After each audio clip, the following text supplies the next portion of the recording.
किती काम पूर्ण झालेलं आहे? लँड ॲक्विजिशनची काय परिस्थिती आहे? किती ॲक्वायर झालेली आहे आणि किती बाकी आहे? आपण अधिकाऱ्यांकडून माहिती घेतली. पालघर जिल्ह्यातल्या विविध प्रकल्पाची पाहणी करण्याकरता आम्ही आलो आहोत। येताना पहिल्यांदा आम्ही जे बुलेट ट्रेनचं बोईसर स्टेशन आहे त्या स्टेशनची पाहणी केली। त्याचं काम अतिशय चांगल्या पद्धतीनं चाललेलं आहे आणि डिसेंबर 27 पर्यंत ते सगळं काम पूर्ण करण्याचं नियोजन आहे। त्यामुळे त्या काळात मग आपल्याला बुलेट ट्रेन जी आहे ती या ठिकाणी मिळू शकते आणि त्या बुलेट ट्रेनमुळे विशेषतः त्याचे आपल्याला माहिती आहे 2 स्टॉप आहे, एक बोईसरला आहे आणि विरारला आहे। याच्यामुळे खूप मोठी एक इकॉनॉमिक डेव्हलपमेंट करता एरिया त्याच्यामुळे ओपन अप होईल। आपण विचार करू शकतो की एक प्रकारे बीकेसीचं एक्सटेन्शन होईल, कारण इथनं बीकेसी पर्यंत अर्ध्या तासामध्ये पोहोचता येईल। त्यामुळे एक फार महत्त्वाचं काम ते होत आहे। आत्ता आपण जिथे उभा आहोत ही साईट वाढवण बंदराची साईट आहे। आपल्याला कल्पना आहे की आज देशातलं सगळ्यात मोठं बंदर हे JNPA बंदर आहे। जवळपास 70 लाख मेट्रिक टन इतकं त्या ठिकाणी कंटेनर आणि माल हँडलिंग करण्याचं त्या JNPT पोर्टची क्षमता आहे। पण हे जे बंदर आपण बांधतोय हे JNPTच्या 3 पट मोठं आहे। याच्यामध्ये JNPT पेक्षा 3 पट जास्त क्षमता असणार आहे। हे देशातलं सगळ्यात मोठं बंदर आहे, जगातल्या पहिल्या 10 मधलं हे बंदर आहे आणि सगळ्यात महत्त्वाचं देशामध्ये अशी साईट कुठेच नाही। 20 मीटर डीप ड्राफ्ट असलेलं अशा प्रकारचे बंदर आहे। जगातली जी सगळ्यात मोठी शिप आहे, सगळ्यात मोठी वेसल आहे, ती आत्ता भारतात येऊ शकत नाही, त्याला दूर डॉक करावं लागतं। पण हे बंदर झाल्यानंतर त्या बंदरावर जगातली सगळ्यात मोठी शिप देखील येऊ शकेल अशा पद्धतीची याची रचना आहे। या संदर्भात आता काम फार वेगानं पुढे चाललेलं आहे। जवळपास 30 ते 40% जे काही या ठिकाणी ॲक्विजिशन होतं ते देखील पूर्ण झालं आहे। आमचा प्रयत्न आहे की कुठेही फोर्सफुल ॲक्विजिशन होऊ नये या दृष्टीने ग्रामस्थ आणि मासेमारी करणारे आमचे जे बांधव आहेत यांना विश्वासात घेऊन त्यांचं योग्य पुनर्वसन करतच आपल्याला हा प्रकल्प करायचा आहे। त्या दृष्टीनं अतिशय चांगला संवाद एस्टॅब्लिश झालेला आहे। या एका प्रकल्पातून 10 लाख रोजगार निर्मिती होणार आहे। त्यामुळे या पालघर जिल्ह्यातल्या स्थानिकांना, डहाणूच्या तालुक्यातल्या लोकांना देखील मोठ्या प्रमाणात याच्यामध्ये सामील कसं करून घेता येईल याचा आपला प्रयत्न चाललाय। विशेषतः मासेमारी करणाऱ्यांना एक मासेमारीचं बंदर देखील आपण तयार करून देतो आहोत, जेणेकरून त्यांचा व्यवसाय कमी व्हायच्या ऐवजी वाढला पाहिजे, तो व्यवसाय देखील मोठा झाला पाहिजे, त्यातनंही अगदी एक्सपोर्टपर्यंत आपण जाऊ शकलो पाहिजे अशा पद्धतीचं बंदर आपण तयार करतो। आणि एकूणच आपल्याला कल्पना आहे की या जिल्ह्यामध्ये हे वाढवणचं बंदर आहे, त्यासोबत विरार अलिबाग कॉरिडॉर आहे, या ठिकाणी बोईसर आणि विरारची स्टेशन्स आहेत आणि एक नवीन एअरपोर्ट देखील आपण विरारच्या जवळ तयार करणार आहोत। या सगळ्या प्रकल्पांची पाहणी आज मी करतोय आणि या सगळ्या प्रकल्पांमुळे चौथी मुंबई जी आहे ती या भागामध्ये तयार होणार आहे। एक मोठी आर्थिक अशा प्रकारची गुंतवणूक येणार आहे आणि आमचा प्रयत्न आहे की या संपूर्ण आर्थिक परिवर्तनामध्ये स्थानिकांना सामील करून घेण्याकरता मग इथलं ITI आहे त्याचं अपग्रेडेशन करून इथे मोठ्या फिशरीज इन्स्टिट्यूट तयार करून या ठिकाणी स्किल डेव्हलपमेंटचं काम ऑलरेडी आपण सुरू केलेलं आहे। त्याच्या माध्यमातून स्थानिकांना या परिवर्तनाचा फायदा कसा मिळेल हा प्रयत्न आपला चाललेला आहे आणि मला समाधान आहे की इतक्या वर्षापासून अडलेले सगळे प्रकल्प आता माननीय मोदीजींच्या नेतृत्वात महाराष्ट्र सरकारने मार्गी लावलेले आहेत आणि पुढचे 30 वर्ष महाराष्ट्राची आणि देशाची अर्थव्यवस्था या एका वाढवण बंदरामुळे वर्धित वेगानं विकसित होताना आपल्याला पाहायला मिळेल। त्यामुळे देशाच्या इतिहासातलं विकासाचं एक महत्त्वाचं पान म्हणजे वाढवणचं बंदर। आदिवासी बांधव मोठ्या प्रमाणात आहेत, त्यांना फोर्सफुली जमिनी घेतली जातील असं म्हटलं जातं, त्यांना काय तुम्ही आश्वस्त करा की फोर्सफुली जमिनी घेतल्या जाणार आहेत का?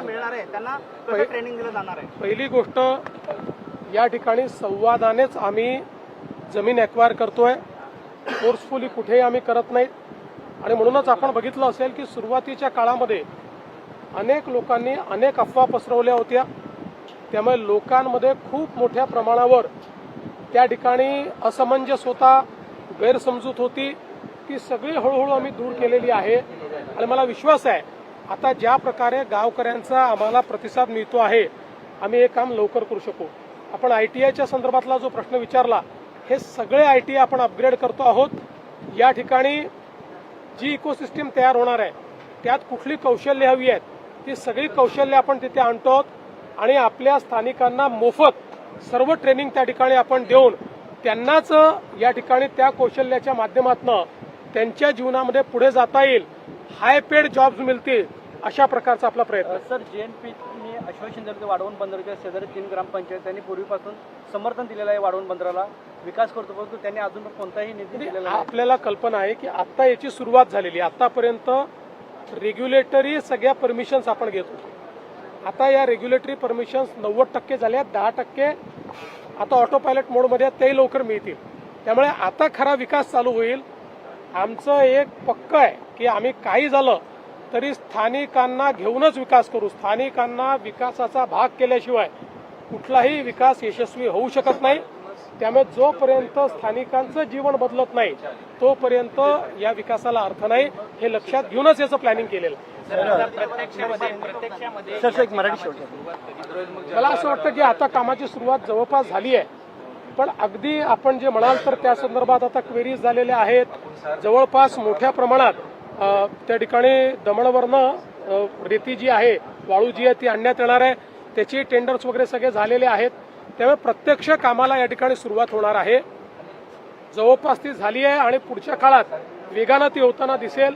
पुढच्या 3 वर्षामध्ये आमचा प्रयत्न आहे की या ठिकाणी मेजर काम आम्ही करून आपल्याला हे बंदर कसं त्या ठिकाणी अस्तित्वात आणता येईल अशा पद्धतीनं किमान त्याचं प्रायमरी काम तरी झालं पाहिजे, हा आपला प्रयत्न आहे.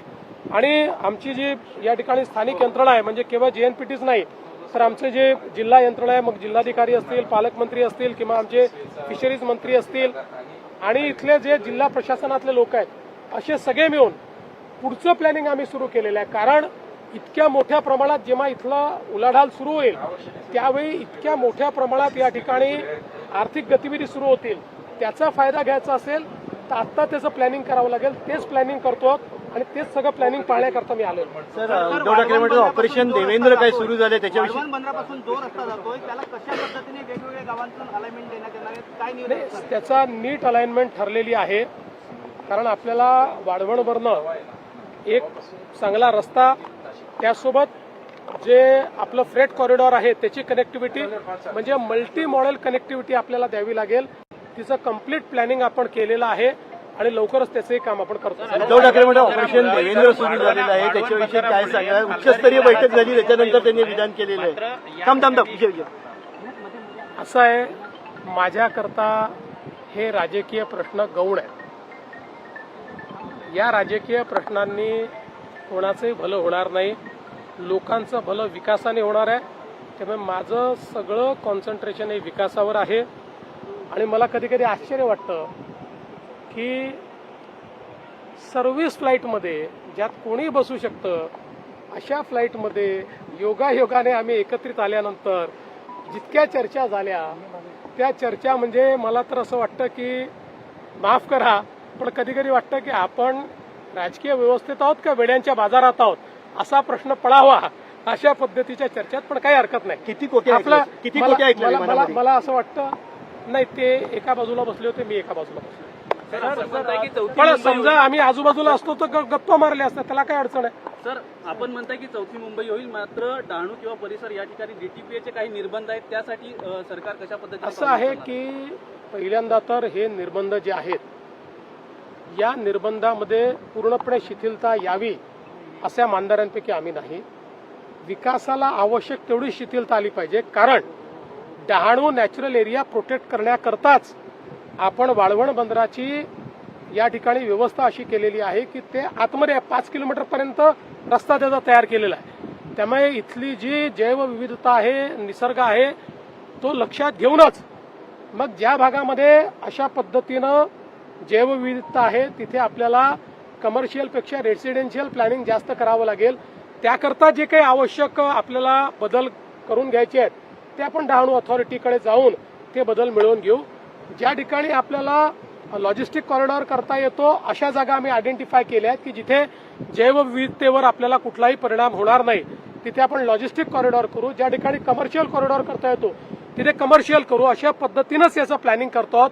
त्यामुळे खूप असं विस्थापना करायची आणि डहाणू ऑथॉरिटीच आम्हाला नको किंवा डहाणू ऑथॉरिटीने या ठिकाणी जे काही प्लॅनिंग केलेलं आहे ते सगळं उलटसुलट करायचं आम्ही कधी करू देणार.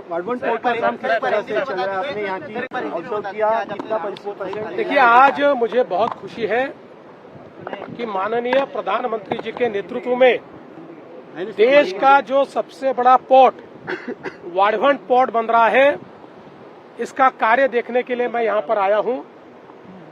आज देश का सबसे बड़ा पोर्ट जेएनपीटी है. JNPT port 70 lakh metric ton का जो कार्गो है उसको हैंडल करता है.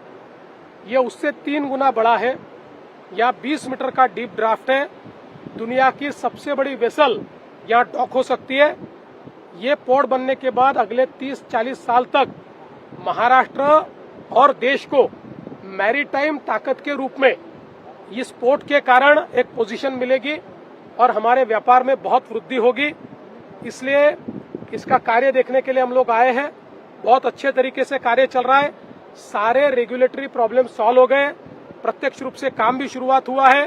कुछ अभी एक्विजिशंस के इश्यूज चल रहे हैं जिसमें स्थानिकों को साथ में लेकर ही हम काम करेंगे. विशेष रूप से फिशरमैन कम्युनिटी यहाँ की जो है उसके लिए हम ज्यादा व्यवस्था करना चाहते हैं. यहाँ पर जो हमारे युवा है उनको कौशल विकास के माध्यम से यहाँ पर 10 लाख रोजगार के जो अवसर पैदा होने वाले उन अवसरों के साथ जोड़ने का हमारा प्रयास है. और कुल मिलाकर मुझे इस बात की खुशी है, चाहे ये वाढ़वण का पोर्ट हो या मैंने आते आते बोईसर में बुलेट ट्रेन का जो स्टेशन बन रहा है उसका भी वहां पर मैंने एक प्रकार से इंस्पेक्शन किया है और वहां पर भी बहुत अच्छा काम चल रहा है. साथ साथ हमारे हाईवेज भी बन रहे हैं. विरार अलीबाग कॉरिडोर है. विरार के पास हम लोग एक नया एयरपोर्ट बनाने वाले हैं. इन सारे प्रोजेक्ट्स को देखने के लिए मैं आया हूं और वाढ़वण पोर्ट का काम बहुत अच्छे तरीके से चल रहा है. कैसे आदिवासी बांधव है, फोर्सफुली लैंड एक्वायर किया जाएगा ऐसा उनमें चर्चा है. किस तरह से लैंड देखिए, कई लोगों ने जो विकास विरोधी लोग हैं उन्होंने हमारे आदिवासी और फिशरमैन कम्युनिटी में कई प्रकार के नैरेटिव्स को रोपित करने का प्रयास किया था. लेकिन ये जितने नैरेटिव्स हैं वो हमने चर्चा से समाप्त किए. यहाँ क्या होने वाला है लोगों तक पहुंचाया, आगे भी पहुंचाएंगे. चर्चा के माध्यम से ही हम सारा काम कर रहे हैं. उद्धव ठाकरेंनी म्हटलं की देवेंद्र फडणवीस पंतप्रधान पदाच्या शर्यतीत आहेत, मात्र त्यांचे पंख छाटण्याचं काम केलं जात आहे आणि त्यामुळे विमानात देवेंद्र फडणवीस हतबल झाल्याचं दिसलंय. ते एका कोपऱ्यात बसलेले, मी एका कोपऱ्यात बसलेलो. माझी सवय आहे, मी विमानात बसलो की माझ्या मोबाईलवर मी काही ना काही डाउनलोड केलेलं असतं. एखादा सिनेमा असतो, एखादा OTT असतं, OTTवरचे वेब सिरीज असते, मी ती पाहतो. त्यामुळे सुरू झाल्यापासून उतरतपर्यंत मी ती पाहत होतो. त्यामुळे माझी हतबलता नेमकी त्यांना कुठे दिसली. दुसरं, मी मनुष्य असल्यामुळे मला पंखच नाही आहेत, ते माझे पंख कोण छाटणार आहे. पण माझ्यासोबत महाराष्ट्रातल्या 14 कोटी लोकांचा आशीर्वाद आहे, माझ्या वरिष्ठांचा आशीर्वाद आहे. त्यामुळे काही काळजी करू नका. उद्योजींच्या सदिच्छा या मी स्वीकारतो. 19ला असत्या तर चित्र वेगळं राहिलं असतं, पण त्यावेळेस ते देऊ शकले नाहीत. त्यामुळे त्या सदिच्छा आज मी स्वीकारतो.